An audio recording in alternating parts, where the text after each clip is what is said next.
What is it? The main thing I got from it was like this sense of feeling seen and validated. Well, why does it have to be this way? This book was placed in my hand for this moment. Insightful, learned a lot, wrote some quotes that I'm ready to like paint on my wall. I love this book! That we just kind of pull out some of the big themes that we see and talk about a few different ones. I apologize if most of my contribution has K-pop references. Alternative book title, The Feminine Mystique Part 2. You were really just gay all along. Welcome to Book Club. With Julia! And Victoria. Those dorks that mutter, the plot thickens when they're cooking soup. And we'd like to be your book friends.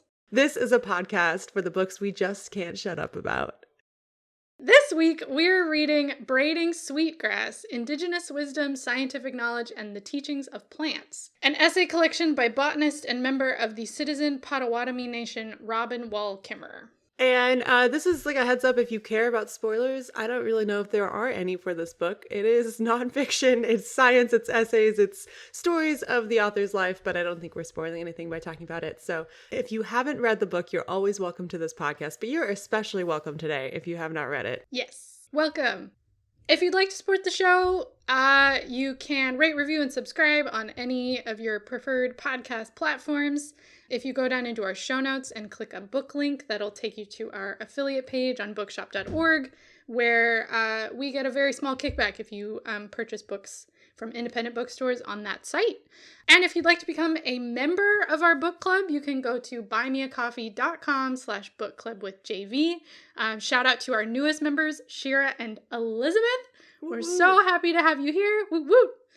Our most recent thing that's available for members is our newest film club episode where we talk about the 2019 David Copperfield with Dev Patel, which we had a blast with. We're trying a new thing where one of us reads the book and one of us doesn't, and then we both watch the same adaptation and we see what happens. So that's been fun. And then we're currently working towards affording a transcription service so that we can get quality transcriptions of all of our episodes to make them more accessible. So that's kind of our latest goal. So yeah, come join the club. And on our little Zoom call here, we have another beautiful third face that we are going to introduce finally. You know Sofía Syntaxx from a former episode of the book club. She is back to talk with us today. Welcome, Sofía. We're so excited to have you here on the show again. Welcome back. Thanks for having me, McWetch. It's always such a thrill to be here and talk and nerd out with my internet friends about books. So thank you much. Okay, so Sofía Syntaxx is an Anishinaabe indigiqueer artist, activist, researcher, and educator. You may remember Sofía from reading their blog, Too Sexy for Contacts, listening to them host the ANGR podcast, or watching them perform burlesque as the tattoo tapper and clever linguist. Specializing in nerdlesque, clowning, and fetish performance, Sofía's talents extend beyond the stage. They are also an accomplished glassblower and photographer. To connect with them on social media and see samples of the work, visit a link we will put in the show notes. Yeah. Link.tree/Sofía Syntaxx. If Sofía Syntaxx actually had her life together and had the website sofiasyntaxx.com, it would be a lot easier to promote, but she doesn't, so check out the show notes. Okay, so our author, Robin Wall Kimmerer, is a mother, scientist, decorated professor, and an enrolled member of the Citizen Potawatomi Nation. Her first book, Gathering Moss, was awarded the John Burroughs Medal for Outstanding Nature Writing, and her writings have appeared in Orion, O Magazine, and numerous scientific journals. She lives in Fabius, New York, where she is a SUNY Distinguished Teaching Professor of Environmental Biology and the founder and director of the Center for Native Peoples and the Environment. The book we're reading today, Braiding Sweetgrass, was originally published in 2013, which that surprised me that it's like been out for 10 years. And the young adult adaptation was just released last fall. Yeah, it looks like it was published, according to NetGalley, it was published on the 1st of November, 2022. So it's we're sort of relevant. We're not 10 years late. We've got our finger on the pulse here at Book Club. It also was originally published, Milkweed isn't like a huge printing press is my understanding, so I think it's also just gathered more steam, you know, and I'm sure there was a bigger push around it too when the young adult version was coming out. Well, and that's what I was thinking. I was like, I started hearing about it in like 2016, really, was when I first started hearing about it. So that's interesting that it actually took like 3 years for it to garner any type of steam. I didn't hear about it till pandemic. I remember a lot of people were reading it while they were trapped inside. Okay, so the Washington Post actually has an article on this. Braiding Sweetgrass has gone from surprise hit to juggernaut bestseller. In February 2020, more than 6 years after initial publication, for which the book had been whittled down to about 400 pages, the paperback edition reached the New York Times bestseller. So it seems like it might have even been a longer book that then was shortened to what it is now. It was published, and then, February 2020, it seems like it really took off. So I'm actually just going to read the copy on the back of the book because it actually is good copy and explains what this is. So, as a botanist, Robin Wall Kimmerer has been trained to ask questions of nature with the tools of science. As a member of the citizen Potawatomi Nation, she embraces the notion that plants and animals are our oldest teachers. In Braiding Sweetgrass, Kimmerer brings these lenses of knowledge together to show that the awakening of a wider ecological consciousness requires the acknowledgement and celebration of our reciprocal relationship with the rest of the living world. For only when we can hear the languages of other beings are we capable of understanding the generosity of the earth and learning to give our own gifts in return. Which is it's basically the book. So it's sort of divided into 5 sections, at least the original version. So there's planting sweetgrass, which establishes kind of the 2 worldviews she's working with. We have tending sweetgrass, which is about like the relational aspects of plants and a lot of her personal stories. Picking sweetgrass, which is about the practice of the honorable harvest. Braiding sweetgrass is more about how she teaches and practices a kind of reciprocity between humans and plants. And then burning sweetgrass gets a bit more big picture, looking at systems and larger thoughts about the world and sort of leading up to how to help heal it.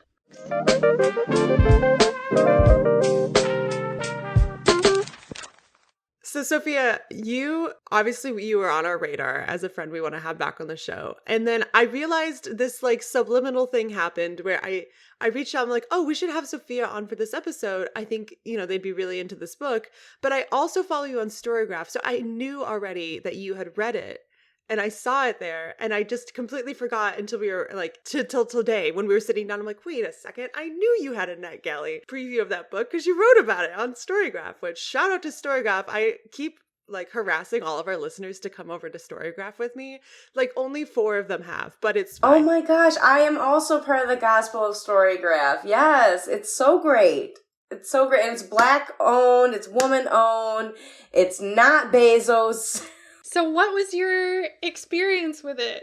What was your experience with this book? So this was a book that, I'm Sofía Syntaxx. I'm the Angry Indian Girl. That's my podcast. The podcast has been on hiatus for like a year because I'm just grappling with the horrors of living under capitalism and being a one-person podcast production. That would be a lot for one person. I don't think I could do it. Yeah, so obviously I haven't been doing it. I've been mostly focusing on with like the blogging portion, my Patreons, like we still have good conversations, but when I sometimes say like, if you don't have an Indigenous friend, I'm your Indigenous friend now. And, for a lot of people in my network, like a lot of non-Indigenous people that I do know, I am the only Indigenous person that they know. Mm-hmm. So anytime anything vaguely Indigenous hits the mainstream, I get like 10,000 links to it. And this was one of those... This was one of those things. And so my initial reaction to this book was actually sort of just to ignore it because I got so many links to it. Like, oh my God, you need to check out this book. And, she's Potawatomi. Isn't that one of yours? Because technically, so I'm Ojibwe. I'm Anishinaabe, right. Potawatomi. They are one of the 3 fires. So we are in like that same, we're neighbors. So, like I said, initially I kind of just ignored this book because I just thought it was one of those things that was going viral and I didn't really know, like, was it going to be good? Was it going to be not? But then I kept hearing about it and I kept hearing about it from other Native Indigenous people. Mm-hmm. That was when I really started to perk up my ears and pay attention was when Indigenous people started talking about it. I started hearing it in those networks and I was like, oh, okay, well, maybe this is something that actually has some merit, has some value.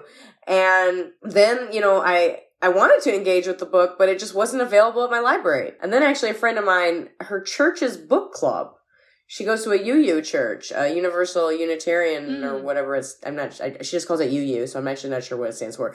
So she goes to a UU church and was like, hey, we're reading this in my book club, so if you want to, like, log into my Kindle and read it. That's, like, it's not like the old days where it's like, hey, you want to borrow my book? Yeah. It's like, if you want to, like, clandestine log into my Kindle. And because it wasn't so easy, because I had my own Kindle account, and I had to log in, log out, never read the book. So then fast forward like a year, and I get this notification on my NetGalley. I've started reviewing for NetGalley, which for listeners who might not know, a galley is like an advanced copy that publishers send out, and NetGalley is a way to get those copies and like review them. And so I was hitting my borrow limit with my local library, so I was like, let me try and get into NetGalley.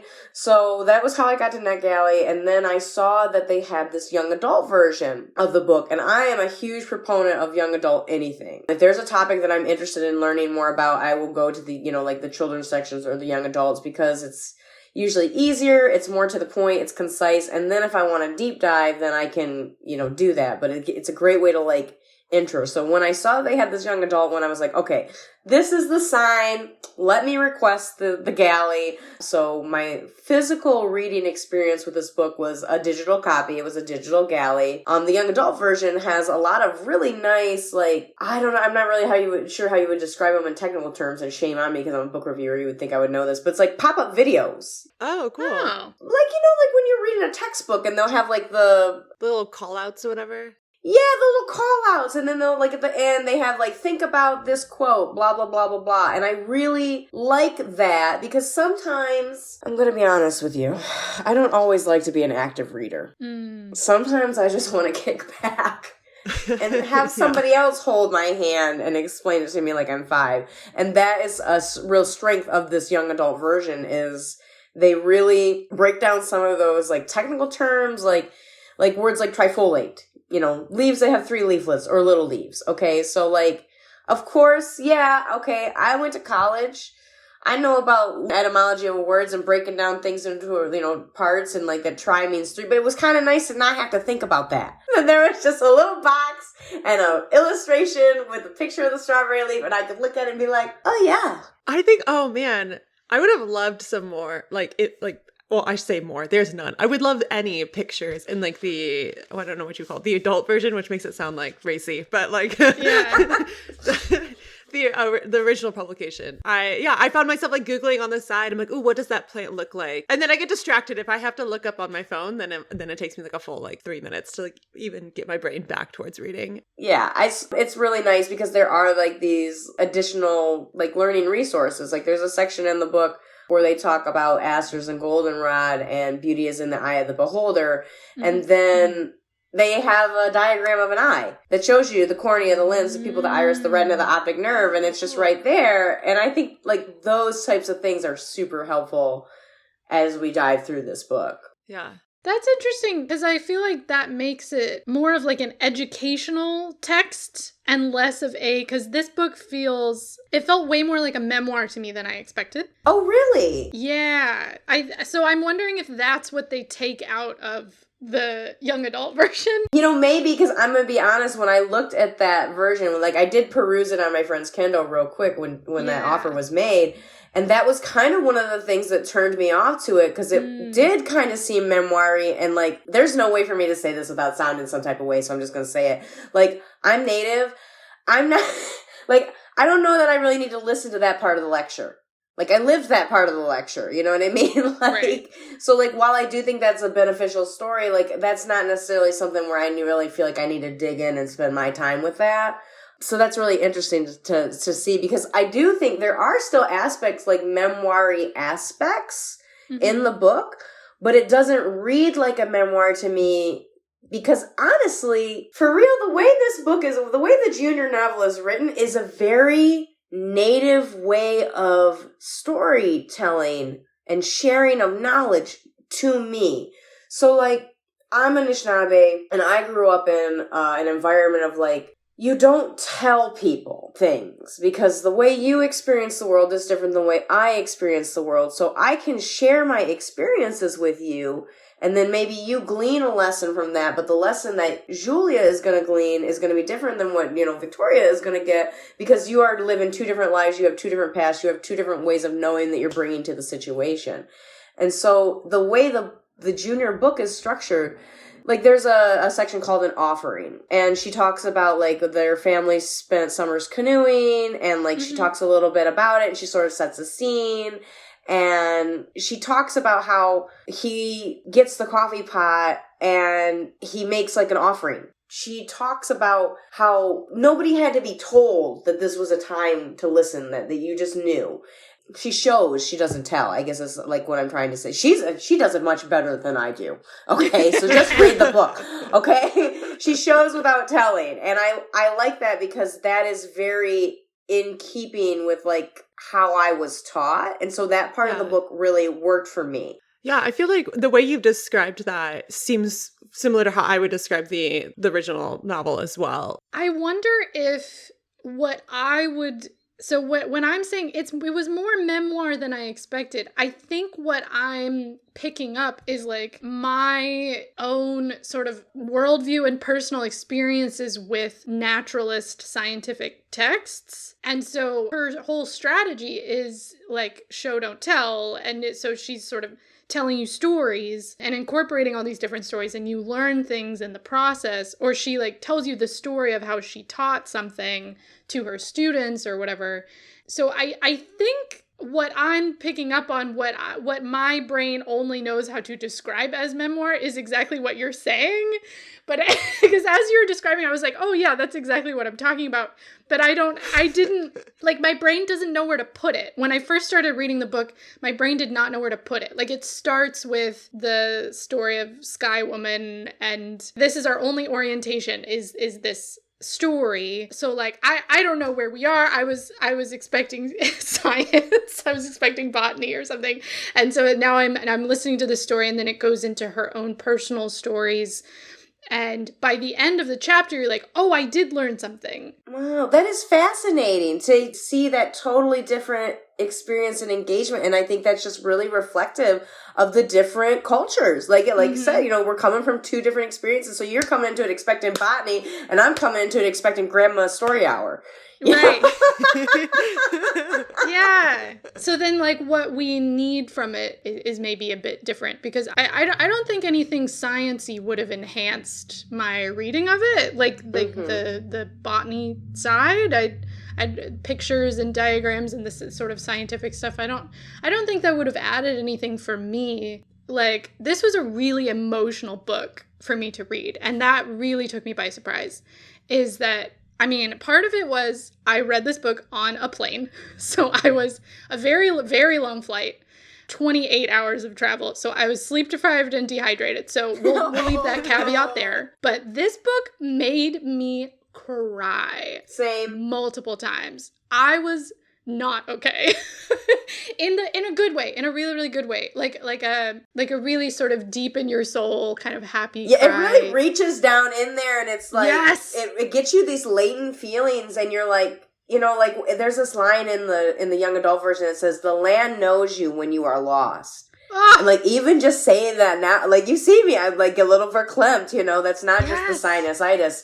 Reading the young adult version felt very much like sitting at my auntie's knee. Like, I really like the little things, the little pullouts that they make. They're really good at making those motivational, pithy little one-liners, you know what I mean, that dig you. You're like, oh no, latent feelings. Especially stuff about the relational aspects of plants, of like, anytime it's talking about how they're lonely, or like how when the salmon couldn't come back home.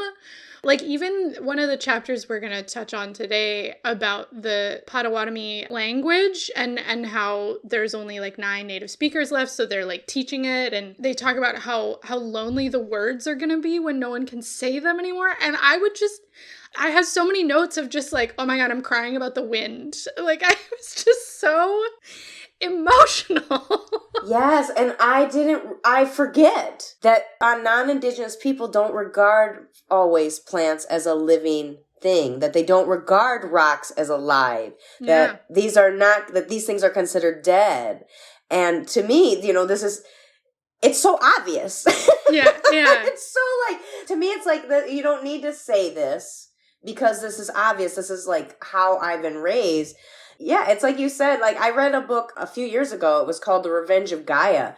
And it was talking about how the earth is alive. And it's the fever, that if you have a fever, the temperature rises, and how it talks about climate change. And I remember at that time, that book was treated as revolutionary because they were talking about the earth as a living entity. And I thought, oh my, we have no hope for humanity. If we cannot agree on this singular fact that the earth is alive, it's over, people. It's over. The planet will keep going. Humanity, not so sure. That is why it's so important, is, opening these ways of thought and exposing it to non-native audiences and Indigenous people as a whole. Genocide works. We've been really wiped out.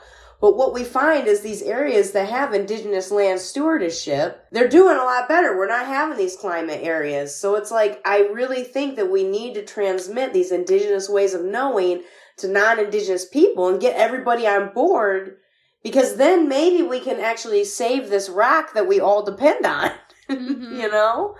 So I'm super glad to hear that it was an emotional and engaging experience for you. And it wasn't just oh man, what is this? No, truly. I'm moving to the forest. I've never wanted to garden more in my life. I know. I went and sat in a park yesterday just to put my feet on dirt, because I realized I live in very center of Chicago, so urban that there's trees around here that are completely surrounded by pavement. That's my nature outside my window. And I'm I need to go put my feet in some dirt and just sit there and be reminded that what's beneath this city is still active and present and important. This was one of those books that once I heard of it, I felt I saw it everywhere. I kind of saw it on all the bookstore tables for a while. Right around when Julia mentioned she wanted to read it for the podcast, a co-working group I'm a part of, they wanted to read it for their book group. And then one of my clients actually is hosting the author that adapted the young adult version, Monique Gray Smith, at one of their events. And so I was doing a bunch of research on her to promote their event. And I was oh my gosh, wait, I'm reading that book. It felt very full circle. I was everything is saying read this book right now. And I'm glad I'm reading it. Yeah, I found Kimmerer, the author's voice, so approachable and personable, and as a writer too, just seeing how her ethos and kind of the thesis of her book is just wrapped into everything she does. So it's she's open and vulnerable, and she's creating that relationship with you as a reader. It just kind of broke my idea of what a nature book can be. I tend to stray away from them, especially when I even mentioned this to an acquaintance. I was I'm reading this book called Braiding Sweetgrass. This is what it's about. And he's oh gosh, is it really depressing? Because we're destroying our planet. And I'm actually it is she doesn't shy away from, obviously the harms our species have created in the world. It doesn't leave you there. It doesn't just raise all the alarm bells and then leave you. She's actively working with you to share what she has learned and experienced in her life and kind of call to action. And I think towards the end, she even has that section where she's really explicit of despair does nothing for us. Leaving us at despair is not what's going to be helpful, and it doesn't inspire action. So what can we do to restore and rebuild these relationships with our planet? Yeah, I think that you really hit the nail on the head there. It's not just a book about plants. It's a book about living and sort of challenging the ideals that we've been brought up in, and just kind of pushing back on the way we think about the natural world and our environment, our positioning to the natural world. And I thought that they did a really good job, particularly in the young adult version, of not being heavy-handed. Mm-hmm. They ask really tough questions, and they say, really heavy things. There's one of the pullouts one of the pop-up video things that I remember, and it's we have been waiting 500 years for people to listen, which is a pretty in-your-face thing to say in a YA book, but it's true, and I didn't feel like it was in my face, I just was I was touched by wow, they said the quiet part loud, but it's there, and then in the context of everything else that you see on the page, it makes sense, and it's not just like I don't feel like it takes readers out. You know, you don't get turned off to the message, the overall message. Everything is presented in a very straightforward, accessible way, I think. Yeah.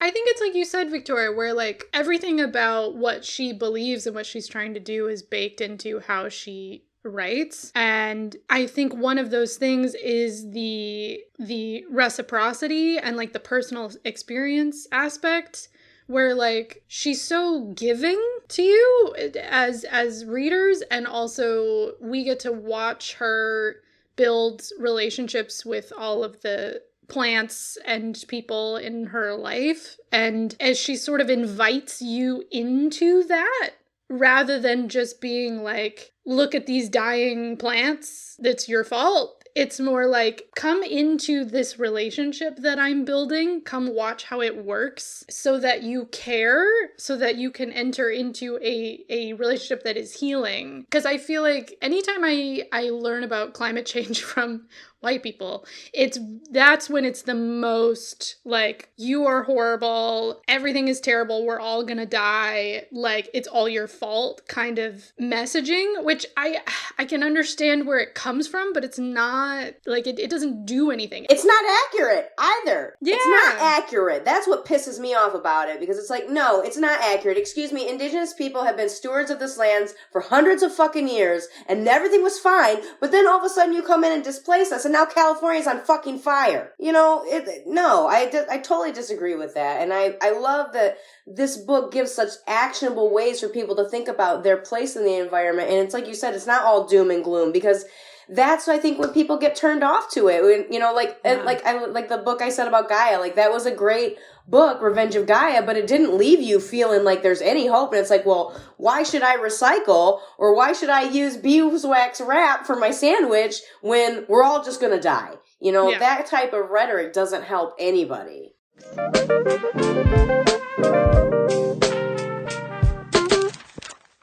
So yeah, actually how we wanted to roughly format our discussion was actually to pick 3 essay chapters, which we felt like sort of tapped into all the major themes that we have been talking about so far, and that we just thought were really cool. So yeah, we're looking at chapters on language, knowledge systems, and kind of finding home and how to help rebuild our home. Actually, I was thinking about that earlier when you said something, because, you know, in Ojibwe, so people maybe when speaking other language, so English doesn't have like gendered language, but like for people that speak Spanish or French or another Romance languages, they might be more familiar. Like there's the masculine and the feminine. So chair is masculine, table is feminine, la-di-da.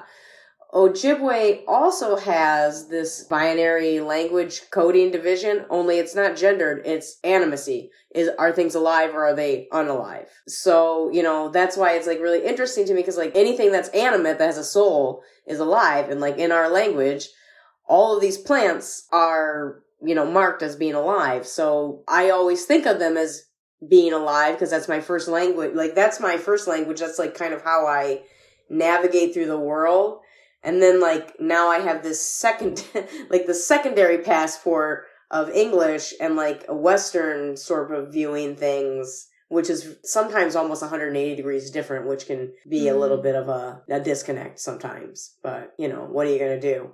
That's exactly what we were wondering, because that's kind of what this chapter is about, learning the grammar of animacy. And you know, we're language and grammar nerds, so we were obsessed with this chapter. But it's basically exactly what you're talking about, where the author, Kimmerer, she's learning her sort of ancestral language through like online classes, because there's only 9 native speakers left. And what the thing she had a really hard time with at first was that animate-inanimate binary, and it's very different. And the main thing that this chapter talks about is how English is only like 30% verbs, whereas Potawatomi is about 70% verbs, which means 70% of the vocabulary has to be conjugated, for those language nerds out there who have taken a class before. That's a lot of conjugation.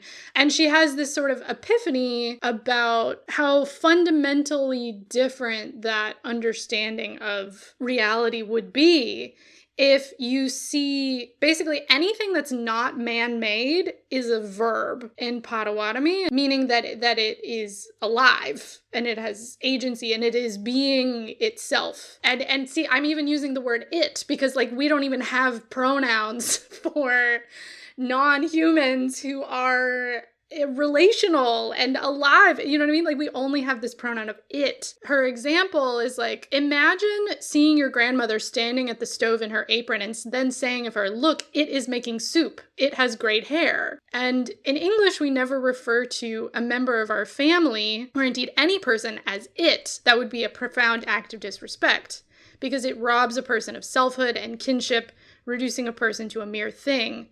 So it is that in Potawatomi and most other Indigenous languages, we use the same words to address the living world as we use for our own family, because it is. You see it as family. That's sort of what this chapter was about. And so then I went on this whole thought train about how fundamental language and grammar have in shaping our logic and our sort of relationality and how we see ourselves. And like, something that I felt so deeply reading this book was like how much I felt like something had been stolen from me of like a relationship I felt I had with the sort of plants and animals and critters in my backyard and wherever, and when we would go camping, like the trees. And this book sort of acknowledged that had been stolen. It's like, and the grammar is part of what does it, is we train kids, no, a tree isn't it. It's not a he or a she. It's not a friend. It's an object. And that makes it so that we can cut it down without feeling anything. She talks about that a little bit in the young adult version of feeling like her prayers are secondhand because they're coming in English, and rather than, because in the beginning she's not praying, she's not doing her ceremony in Ojibwe, she's doing them in English. And yeah, here it says ceremony. As I grew to adolescence, the offerings began to leave me angry or sad. So for context, before we take anything from the land, when we gather materials or for basket weaving or for ceremony or whatever, we always offer generally tobacco, but you always make a gift of an offering to the land because you're taking something from it, you know? So you pray and you make this offering. And for me, I always pray in Ojibwe. That's my heart language. That's, you know, and so she's talking about, you know, she's learning how to do the ceremonies, but she's doing it in English because the boarding schools and the policies of assimilation in Canada and the United States, you know, made speaking most Indigenous languages illegal. So most Indigenous people did not have the opportunity to speak their language. So she says, you know, as I grew to adolescence, the offerings began to leave me angry or sad. I heard in the words a message that we did not belong because we spoke English and that ours was a second-hand ceremony. Somewhere there were people who knew the right ceremony, people who knew the lost language and spoke the true names, including my own. And man, that really cut me deep because I feel so much for people who, you know, either from like the swoop, you know, who were taken, you know, people who were like light-skinned who could pass as white and were taken from their Indigenous families and moved out, or who were taken to boarding schools, or people who were raised by, you know, elders who were traumatized from the boarding schools, like, you know, who just didn't want to speak the language. And my mother is disfluent. She does not speak Ojibwe because there was such a shame attached to being Indigenous that my grandfather was like, I don't want her to go, you know, I don't want my kids to go through that, so I'm not going to teach them my language. It wasn't until the 1990s that it became cool to be Native again. And so then, you know, by the time I came along, like, my grandfather felt comfortable speaking Ojibwe, so I grew up speaking Ojibwe. But it's really interesting hearing that because even the words that we use, they describe what the plant is. And this is one of the problems that we're having with the linguistic degradation, particularly like in the Amazons. When these tribes are being destroyed, not only are we losing the human cultural component, but we're losing that language. And a lot of times the language describes what that plant does and the medicinal purposes it has, or whatever, you know, it's in the name. For example, like in Ojibwe, we have strawberries, which are odamin, which translates as heartberry. So not only does it look like a heart, but then there is a traditional story that is attached to that plant that tells us where that plant originated from. And, I would tell you, but I don't know how much time we have. So it's in the book. You can learn about the heartberry story in the full version of the book. Oh, yeah, that's right. I forgot about that. Okay, so it's like, there's all this information. That perfect segue. Great job. High five. There's all this information that's like right in the name of the plant itself. All this cultural information that we're losing when we lose the language, and, it can't be replaced. And that's what's really, for me, particularly tragic. And I really felt when I saw this woman, she's like, I felt like I had a secondhand prayer. I don't know. That's heartbreaking to me. I hope that she can, there's been lots of efforts to revive, and I feel her pain too, because I was, as I got older, I was able to study Ojibwe at Michigan State University. They had some classes. But then once you get to a certain level, like that's what you're doing. You're taking Anishinaabe Amawan online and being grateful to do it because, hey, at least we've got more than 8 speakers. It's really difficult with trying to revitalize these languages because we're losing the elders so fast. A realization I had while reading this book is that sometimes when I'm walking in nature or hiking, I have this realization that I'm like, I guess the words I would use is like I'm walking among strangers, like, because I have so little knowledge of our natural world. And so I'm just like looking around at things and using like Google image on my phone to be like, what kind of plant is this? What is it? And like, I was on this hike in Ohio, Cuyahoga Valley National Park, and there was these beautiful bushes with all these little red berries. I'm like, these are so pretty. Like, they're so interesting. They're like everywhere. Wow, these are everywhere. And I Google image it and learn about it. And sure enough, it's like an invasive species that is like choking out all these like native species around there.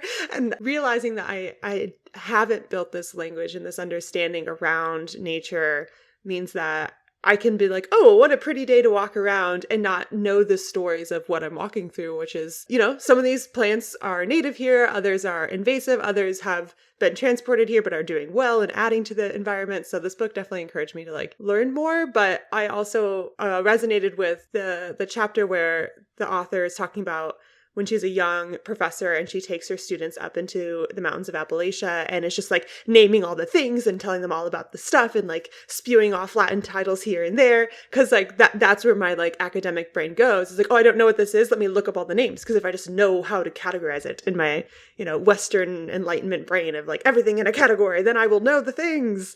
So yeah, I'm trying to learn a new approach towards learning the land. And as Julia knows, and many listeners of this podcast, I grew up living in a lot of different places and like have often felt this lack of connection to a singular place. And I think that's really spelled out too in like understanding the land. Like I have like an area I grew up in like southern Michigan, northern Indiana, which I'm very familiar with, but recently I was back out in California where I spent a lot of my childhood as well. And I was like, I don't know anything about the plants out here. I lived in such a cultivated, irrigated sprinkler system. Nothing is native. Everything is imported environment that I didn't know what natively grew there at all. Everything was agriculture or brought in to make it quote unquote look pretty. So this book was a good reminder to like, not just let those feelings come and go, but to like maybe sit with them a bit more and then see what I want to do with that, like where I want to move forward in my own education of land. Yeah, she names that feeling. It's not something she came up with, but it's called species loneliness. A deep, unnamed sadness stemming from estrangement from the rest of creation. But she compares it to being lost in a foreign city where you can't read the street signs. It's really interesting to me, but not at all surprising. that these sort of like indigenous ways of knowing that have long been like accepted tribal practices and like status quo are now becoming sort of like backed scientifically. And like you said, like now there's like there's a term for that. I don't know, particularly growing up at the time that I did, being an elder millennial. Yeah. It's interesting to see, and I'm definitely glad that post Black Lives Matter that we're swinging a little bit further to the left. But it's just, I don't know, it's almost like bittersweet in a way. I don't really know how to describe this without just looking like a bitter brown femme, which I am. Well, I'm more like a beige, whatever. I've got that white by proxy privilege, but whatever. So like, I don't know, like being punished for like thinking this way as a young adult, as a child. So like when I was a kid, I was in science class and we were doing a unit on plants, Michigan plants. And so for part of that was we needed to go outside and gather like leaves and sticks and rocks and things from the school grounds that we were then going to identify and make like a diorama of. And so when I went home and I told my mom about this, I was like, well, we've got to make an offering, right? My little 7-year-old brain, I'm like, we're taking from the earth, so we're going to give tobacco, right? And my mom's like, yeah. So then my school, of course, it's the 90s, no drugs, dare. Even though this is like Sama, this is like grown from the ground traditionally, it has no nicotine, no additives in it. But because it's tobacco, I'm not allowed to have it at school. So, you know, my mom's like, look, this is a religious thing. You know, I've raised my daughter to be, you know, doing things in the traditional way. We don't take from the earth without giving back. So you need to come up with an alternative activity for her. And they, you know, they were just like, if she doesn't do the activity, she fails the class. And my mom's like, that's not fair. And what the compromise, and I'm using air quotes because it was bologna sandwich compromise, okay? The compromise was that we would do it in groups and I would point to whatever I wanted my group mates to pick, and then they would pick it up, and that way I wasn't personally gathering, and then my mom and I did our own ceremony when we were at home, which is just offensive to me, and it raises my blood pressure a little bit to think about it now, but like that was being, you know, liberal back in the 90s, and that was what they did. They wouldn't allow me to bring the tobacco or even discuss it. It wasn't even discussed in class. Like, why is Sophie doing it this way? It was just like, I was treated as this weird anomaly, was kind of singled out for it, and like almost kind of punished for it. I'm hoping that because of books like this, that maybe this will become, if not more accepted in practice, at least more like known. So that maybe little Indigenous kids in mainstream schools won't have to go through what I did. You know, maybe some teacher will be like, oh, I read Braiding Sweetgrass, and I understand that this child is not trying to come and do a rollie in the bathroom. She's actually just trying to commune with nature like her ancestors intended. You know what I mean? Oh my God. Yeah. I'm so sorry that happened. And like, thank you for sharing your story. No, hey, thank you for giving me the opportunity to share it. Because, you know, to me, it's always interesting. I help a lot of students write like application letters for college. And I always tell them like, you know, what's normal for you is not normal for everybody else. And so like, think outside of yourself. And so to me, like, yeah, that's like that happened and I don't think anything of it, and it's like a core memory, and it's interesting to share that memory and see that reaction of like, oh my God, no, that's messed up. I'm sorry that happened to you. Yeah. Like, thank you for validating me. 7-year-old Sophie thanks you. Yeah.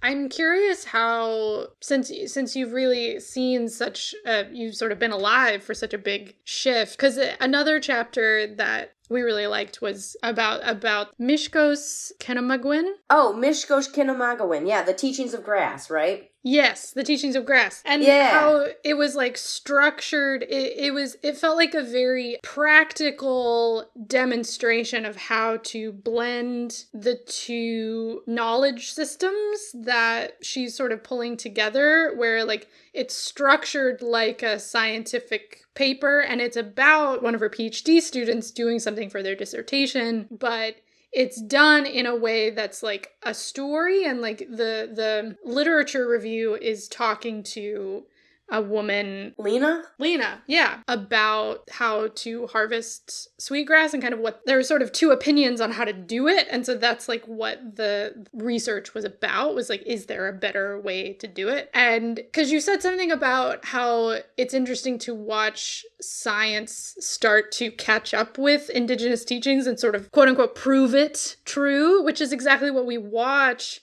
happen in this essay, article, story thing, where the project sort of reinforces something that through experience people had been sharing for thousands of years, which is that the most important thing is that you harvest it and you build a reciprocal relationship with the grass, because the only grass that died was the one that they left alone. Mm-hmm. And so I'm curious, like, what that's like to watch. Okay, so I'm really into gardening. Obviously, that's just a thing that I do.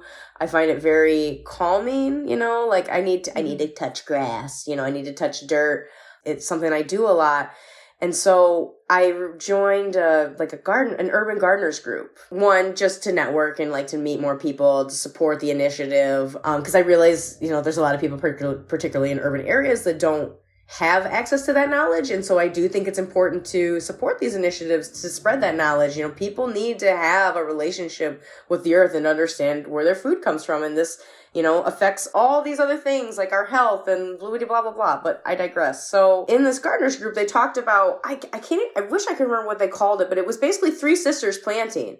It's like you plant things, that work well together. So like the nitrous in the soil or whatever, there was all this science crap to it about why it worked. And I was like, as I'm reading it, I'm like, this is just three sisters gardening. These bleeping white people have stolen our bleeping knowledge, yet mother bleeping again. It's exasperating. I'm just like, you discovered three sisters gardening. Well, good the fuck for you. Would you stop killing us now? Now that you've discovered that we have some knowledge and we can actually do good things, would you stop fucking murdering us, please? That's always my first reaction, but then publicly, I'm always like, well, I'm just so glad that, our indigenous ways of knowledge and knowing are continuing to be, preserved, and maybe they'll move on for the next generation. We've known for a long time that this works, and I'm glad that everyone else is catching up. Mm-hmm. You know what I mean? But internally, it's always a big, ugh. But then, of course, there's that in-between ground where I'm just like, I'm glad that this is out there genuinely because, I think it makes it more accessible, Yeah. Okay, so Julie and I also read for this podcast Omnivore's Dilemma, which is a complicated text. I think we were maybe I think my praise was a little higher for it when we recorded that episode than I feel now. But one thing that was particularly eye-opening when I read that book was the first time that I really had any sort of knowledge of how industrial farming works in the US, primarily around corn. It's this whole complicated thing. It's so difficult. How do we maintain the soil to have enough nitrogen for the corn? We don't know. And the book kind of gives some solutions, but not really. And then in literally 2 pages, she's like, yeah, we've been doing this for a very long time. This is how you do it. Why don't we do it more? It would be better than having monocultures. We could just have plants that grow together and help each other. So for listeners, if you haven't yet read that part, the three sisters is the corn, squash, and beans being grown together because of the way that they all support the soil, reach the sun, support each other. All the plants thrive better than if they were planted individually. Yeah, it's as the corn grows, it's a pole for the bean vines to climb up, and then the bean vines stabilize the corn so they don't blow over. And it's just everybody is so much happier when we work together and we use our individual gifts and strengths. Wow, it's almost like this is a theme. What a concept. But yeah, I was just floored. I was like, wait, how many hundreds of pages did we spend in Michael Pollan's Omnivore's Dilemma talking about corn, and completely missed the way that corn has successfully grown on this land for hundreds of years through indigenous knowledge. Well, and I found it interesting because he got close. Because he mentioned how some farmers will alternate between corn and soy because soy is a legume which restores the nitrogen, and we're so fucking close. But the point of having the beans is they're the ones who get the nitrogen from the soil so that all three plants can thrive.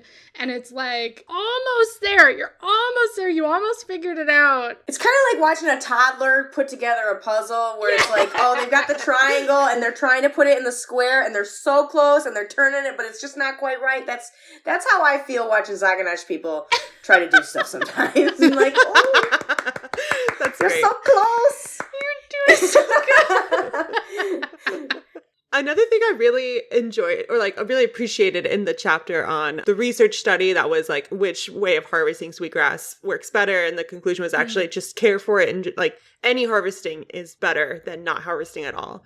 It really pushes it back against this neoliberal idea of oh, we're so terrible for the planet. If only humans could just disappear. Could we just not be around? We would let everything thrive. And yeah, this is great examples of no, it's about reciprocity. It's about a relationship to the earth. And humans have been around for so long. We are part of the ecosystem too. It's not just oh, woe is me. It kind of comes back to that like Protestant ideas of like humans as miserable worms to be like only saved through God, which then just continues to put the reflection on you as a human, as us as a species. It's flip-flopping from like humans are the solution to like humans are the problem, instead of like, what about, it's not about us. It's not only about us. Yeah, and I think that like exactly what you said, that Protestant attitude, it reflects just a different way of thinking, because so much of what Indigenous thinking is in reverence for this seventh generation. It's not that I'm inheriting the land from my ancestors, I'm borrowing it from my children. You know, so there's this principle of honorable harvest, and like, we're not going to take more than we're going to need. We're going to minimize harm, and we're going to use everything that we take, because it's a respect for the resources that we're using, and also for this seventh generation. You know, we're ensuring that these resources are going to be there continually for the nations that come after us. And I just think that that is not like an intrinsic way of thinking in Western European cultures. And that is the dominant culture to the detriment of the entire planet. You know, the earth gives us everything that we need. She gives us all the gifts, and all we need to do is be good stewards and like share. Every single time Kimmerer talked about like the way that generally, Western European dominant culture has sort of related to the earth, even the quote unquote liberal people, right, who think that they're trying to help the planet, they believe in climate change, they're like trying to do something, but it's still very entrenched in that mentality. And I feel like the image that came to mind was this, like, I think I can pinpoint it to like Timothée Chalamet from Lady Bird. Where it's like the person who's like, I'm so bad for you, I'm not good for you, you know, like seems in their language so self-sacrificing, but is by cutting themselves off really damaging the person that they're in a relationship with, and is denying the fact that that relationship exists and causing a lot of harm, but they think that they're sort of falling on their sword because they're so poetic and knowledgeable and they understand, and oh, the woe of the world and all this kind of stuff. And it just, I felt like I knew this person and I knew this mentality so well, and I've been swimming in it since like college. And yeah, it was a really interesting wake-up call of like, hey, that's still a symptom of the same source of thought and understanding. Yeah, so much of even liberalism is putting that individual onus. If I use canvas bags, if I don't use straws, like the only straw ban I support straight up is the one that bans like pipelines. Okay? Yes. Because I feel like when we talk about straw bans, you know, that takes away from disabled people who need those. You know, paper straws are not always a comparable, you know, aid. And honestly, again, we're looking at this as an individual problem. I think there are 10 companies in the world that are responsible for 71% of the emissions. We need to reject this idea of individualism, and we have to look towards collective action, which is just something that the United States seems to be very uncomfortable with. Like, I don't know. Like, I wish people would realize, like, we have to act collectively in order to save this planet.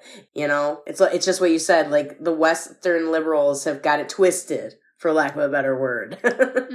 Yeah.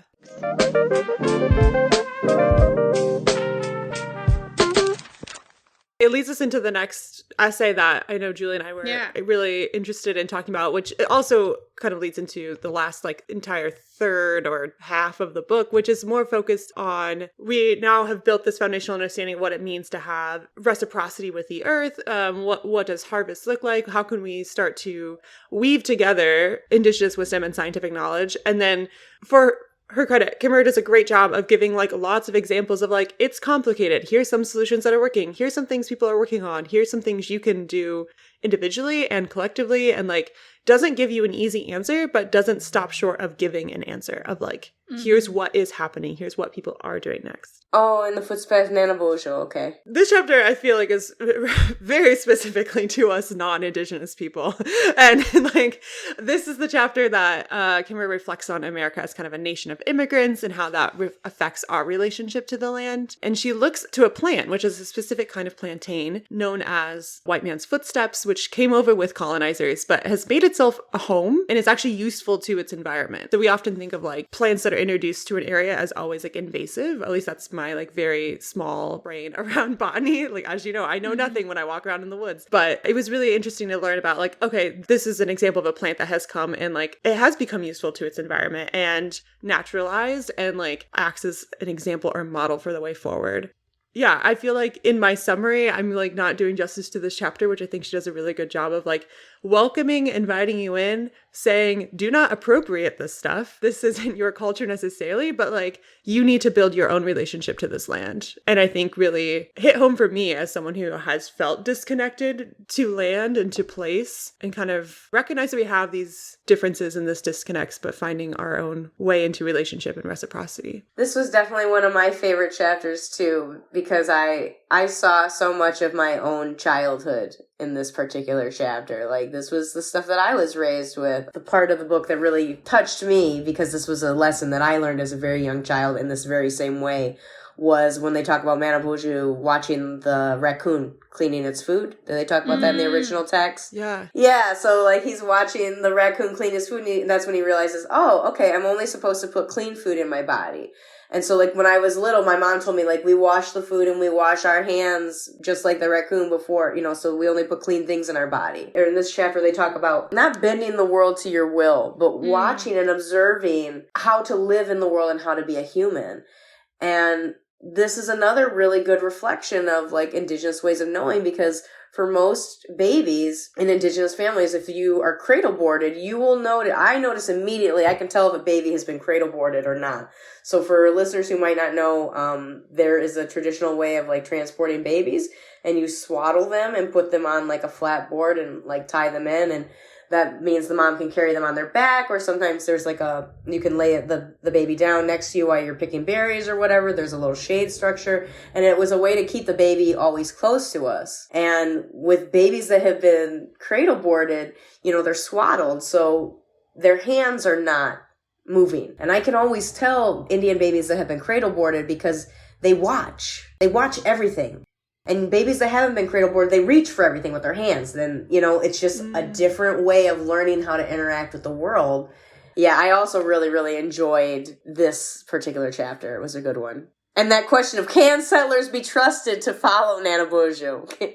Yeah. Can they handle it? I don't know. We haven't been doing great. This one quote, I feel like, presents the question. After all these generations since Columbus, some of the wisest native elders still puzzle over the people who came to our shores. They look at the toll on the land and say, the problem with these new people is that they don't have feet on the shore. One is still in the boat. They don't seem to know whether they're staying or not. This same observation is heard from some contemporary scholars who see in the social pathologies and relentlessly materialist culture the fruit of homelessness, a rootless past. Can Americans as a nation of immigrants learn to live here as if we're staying? I feel like this ties into a huge theme that you see throughout the book, which is this idea of home and how home is a relationship, but that relationship includes not just humans, but all sort of life around you. And it should be specific to where your feet are currently planted and who is around you, you know, and it should be reciprocal and it should be relational, and you shouldn't just be seeing things as resources, but it should be, you know, you should treat it like your home. Like you think of, like the worst stereotype of like a white tourist, you know, an American tourist where you just go and make a mess of a place and expect someone else to clean up after you because it's not your house. And so you can treat it however you want. And then you come home and, you know, you have to like clean up after your own space and you have to do all the work and cook for yourself and all that kind of thing. And I feel like, yeah, this chapter's sort of being like, hey, you're treating this land like you're tourists and it's your home. You've been here for maybe not that long, maybe hundreds of years. Like, get it together and understand that this is like, she calls the readers to be naturalized. So you can't become Indigenous. you have not lived here. You are, for thousands of years, your people, like, this is not where you originally came from. But you can become naturalized by acknowledging that, like, this is where your children are going to be. This is what nourishes you now. And so we need to think that way. This is sort of how she starts off, like, the last 2 sections where she's getting more into practical things, and it's a really great way to start, I think. What are some ways you put these ideas into practice in your own life? Because you travel a lot, you know, you're floating around. So yeah, what do you do? I have definitely planted a number of gardens that I will never see again, you know, which to me, like, could be a tragic thing, but honestly, I'm just like, well, I've improved every place that I've been. It's better. So I guess, like, for me, the biggest thing is just, like, blooming where you're planted. Like, I've never tried to, like, plant things that didn't belong there. If I grew up in Michigan, you know, if I was growing plants in Michigan, I'm going to plant things that are from Michigan. Like, I'm not trying to make things that aren't indigenous to that area try to grow there, you know? That would be the big one for me. And just, you know, trying to make sure everything works in harmony. You know, I don't use, like, a lot of pesticides. I don't use any pesticides. I just eat the imperfect food, you know. My food doesn't have to be cosmetically, like, gorgeous, you know. I would rather it be organic and safe to consume. You know, I don't usually just plant flowers or vegetables. I'll plant them together. I'm trying to think of anything special that I do, but none of it seems special. But then I'm like, well, I should just say things because the things that I think are normal might not be. Yeah, like we were talking about earlier, like the things, that you're like, just accept. And this is like, I realize kind of the fault in this question as well, because you were raised in this. This is your worldview. This is your culture. You're like, I don't know what I do. I just live my life. Wait for something to get appropriated and then get mad about it and then keep living my life. No, just doing as much of it naturally as possible, you know, like collecting rainwater to water, you know, is a thing. I've always had like rainwater collection. Yeah. I like that idea of truly leaving places better when you leave than when you came. Yeah. I have been eyeing this patch of, which to me looks like just grass. I don't know what's all growing there. Right next to my building, it's kind of like raised up and like it's got a weird little fence around it. And I'm like, what is the purpose of this? Who set aside this like tiny plot? I've been eyeing it. I'm going to reach out to my building. Maybe I don't reach out. Do I just plant a garden? I've had situations like that too. Like that happened a lot in Detroit where there would just be a patch of land and you know, I'm a big proponent of it's easier to ask forgiveness than permission. Yeah, it's like, oh no, I just planted all these beautiful plants that some of them might produce vegetables for people who need it, just in our neighborhood. What's wrong with that? You just have to be ready that they might come along and take it, because that is always a thing of like, oh no, you're enjoying the world as it was meant to be? How dare you? I love those videos of people like getting on skateboards with like a little, like a salt shaker or something and just putting wildflower seeds in like everywhere. Just like scattering them over any sort of open soil. And I feel like more people need to be guerrilla gardening. Is his name Ron White? Is that the guy that I'm thinking of? Ron Finley. Okay. Yeah. He's great. That's one of my recommendations for sure. His masterclass is awesome. And it's like gardening plants 101, but it's also like very personable and like approachable and kind of like, he also gives animacy to the, you know, like as we're talking about like the grammar of animacy, like the way he talks about the plants is like, oh, they like this or they don't like that. Or like, this is, you know, where they thrive. This is their home. Like this is, you know, these are their friends. Like, but he does a really great job. He's got a program out in LA where guerrilla gardening, which is this like strip of grass between like the sidewalk and the street, which is technically public land. And so they set up gardens on those, primarily in areas of LA that are considered food deserts and don't have access to fresh produce. Yeah. And that's something like I really like to do is just to, guerrilla garden, just set up green spaces, you know, because fuck you, that's why. Yeah. As we wrap up, I wanted to like open the floor if there was any other topics, themes, big moments for you reading the book. Oh, you know what? There was one thing that I realized that they probably couldn't do this because then it would throw off the vibe. But I was a little disappointed. I wish that they had addressed in this book about the harmful effects of gathering white sage and how the popularization of, you know, like witches on TikTok and selling of like smudge kits, how detrimental that has been to the white sage population. And now that this plant that has been like, is a sacred medicine for us and has been used in our ceremonies for thousands of years, is actually in danger of going extinct completely because it's being so harvested. Because like we talk in the book of where she talks about harvesting sweetgrass, sage is another one of these plants that has to be harvested in a sustainable way. You can't take the first one. There are certain ways and there are only certain places that it can grow that these, commercial things are not respecting this, and now the plant is fucked, basically. Every time I hear a white woman talk about, well, you should sage that, or you got bad energy, you need to go sage, that has become my new, I used to really go off about, natives as mascots. Now my thing is witches and sage on Instagram.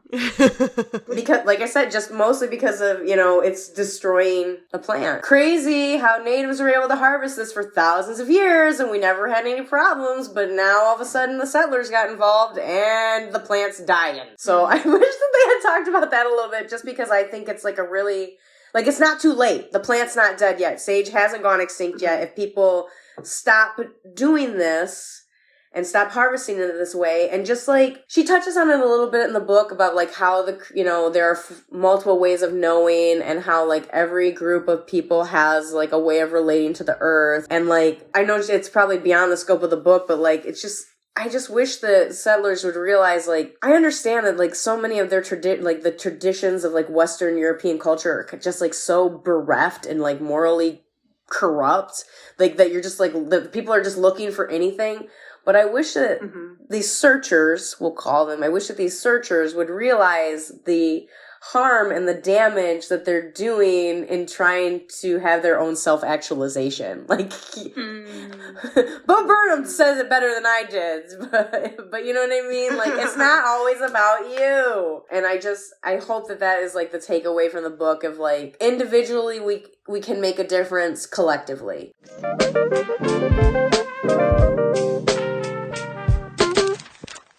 So, were there any other books or resources, writings that you would recommend for those who enjoyed this? She touches on it a bit. She does reference the Mishomis book. I really highly recommend for people who are interested in learning maybe a little bit more of the, I use this word loosely, the lore. The histories, the traditions, and the culture. Now, this is Ojibwe. This is not Potawatomi. Like I said, that they're neighbors, but not the same. But I really like the Mishomis book. It's the Mishomis book, The Voice of the Ojibwe.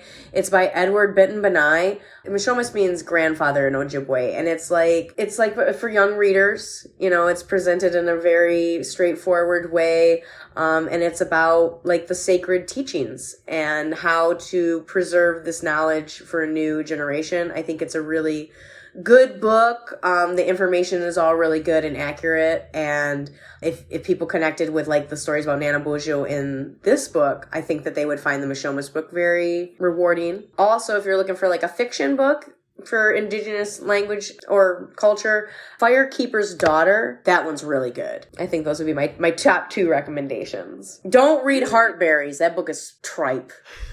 I did. I listened to the audiobook. It was long. That book was what inspired me to get onto Bookstagram, because every time I would see a book of top Indigenous reads, that book was always on there, and I'm okay, obviously we need more opinions.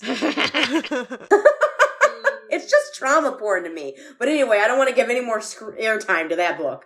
For me, these are books that listeners will have heard me recommend a billion times, but I'm going to say them again. The Dawn of Everything by David Graeber and David Wengrow. If you're looking for an anthropological text about human history that actually takes Indigenous writing and history seriously, that is a great place to go. And then also The Hidden Life of Trees by Peter Wohlleben, which I think does an amazing job of, it's this old little German man who talks about this little forest that he manages like they're his children. And it is the cutest fucking thing. It's very much like a European relearning how to sort of see trees as friends. And so if you need like a starter text, I think for our white listeners out there, I think it's a great place to start. And then also I follow an account, I believe the handle is Black Forager on Instagram. She's so good. I learn a lot, and she's very good about, she constantly reinforcing the honorable harvest methodology, and also very good about being like local. Like, what are we going to find in your backyard wherever you are? And she's a huge nerd, which is so fun. So, what about you, V? We talked at the top about nature books and how I sometimes shy away from nature books. And I think I just had a misconception of what they are. Because The Soul of an Octopus by Cy Montgomery was actually the first nature book I read ever, ? And I actually really liked it. So I'm like, wait, did I actually read a nature book I didn't like? Or is this just my preconceived notion? But that one's really great too if you are interested in conversations of consciousness and like decentering humans as the source of all importance in our planet. How I Became a Tree by Sumana Roy. This one's a little more like literary critique and poetic discussion, but it's, for me as a white American reader, it was really interesting to be and helpful to be exposed to someone else's approach towards nature. And so Sumana Roy, as an Indian author, is talking about trees where she lives and how she became a tree. It's as the title sounds. Lastly, we'll talk about things we're currently obsessed with, things that are bringing us joy these days. Sofía, what are you into? Oh, I'm super obsessed with RRR. It's Rise, Roar, Revolt. Okay, I've heard about this. Oh, it's so good. It's a movie on Netflix. It's from Tollywood, not to be confused with Bollywood. And it's just really good. So the basic story is it's like two guys and you think they're fighting against each other, but are they really? It's epic. It's like 3.5 hours. And I found out that the main characters are actually both based on historical revolutionary fighters from India, but they weren't friends. So this is basically like a fanfic of what if these two baddies got together and fought colonialism together? Can you see how this is my jam? That sounds so good. So really, really good. Love that one. And then I've also been really into The Last of Us on HBO with Pedro Pascal. I keep hearing it. Do I need to watch this? I have been told I need to watch the Gay Rednecks episode. That's why I watched it. Okay. I don't like horror, okay? I don't like anything like that. But then I started seeing the memes. I really, really like it. It's really interesting the way they're doing it. So yeah, that's a current obsession. Go for the gay rednecks. Stay for the female empowerment protagonist. Okay, my currently obsessed. I'm back on my bullshit. We all know what what kinds of things I'm going to recommend. I've got a K-pop album for you guys, Killers by Key. And then also I have been fully immersed in a new Thai drama called Moonlight Chicken. It's a very silly title, but it is like a kind of slice of life, very melancholy. It feels like adulthood. It's just really, really well done. And it's on YouTube. I've been obsessed with Kimbra's new album, A Reckoning. I am seeing Kimbra on Wednesday here in Chicago. I'm so excited. I cannot tell you how excited I am. Last time Kimbra was in Chicago that I know of, my friend got tickets and I was exhausted and I said, I'm not going to go to the show. I've been to so many concerts recently. So I didn't go. And she had a cello. She was performing with a cellist and it was in the round. And my friend said it was the best concert of his life, and I'm still, to this day, regret that I didn't go. So this obviously is a different tour. She's got new music. It's going to be really fun. That memory that I could have had will never be, but I do get to experience this new one. One of my very first burlesque performances, and probably one of my favorites, was to Kimbra's Settle Down. I love her music. It was so good for that act, and yeah, so I'm super jealous that you get to go see Kimbra! I know, I'm so excited. We've been here a long time, but it has been so much fun.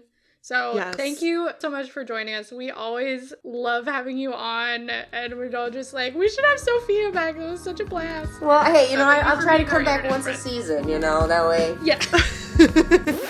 Thank you for listening to Book Club with Julia and Victoria. We would love to hear your thoughts on this book or the topic we discussed, so you can share your review and recommendations with us on Instagram at BookClubWithJV, on our website, bookclubwithjv.com, or by leaving a review on Apple Podcasts. You can also visit our website for show notes with links to all of the recommendations and the things bringing us joy. If you don't already, go ahead and follow us on whichever podcast platform you are listening on so that you can be notified when our next episode is released. This episode was co-hosted and produced by myself, Victoria Bruick, along with Julia Clausen. Rebecca Gasney provides us with project management support. Our music is composed by Greg Bruick, and our logo was designed by Gabby Fabland. Until next time, happy reading.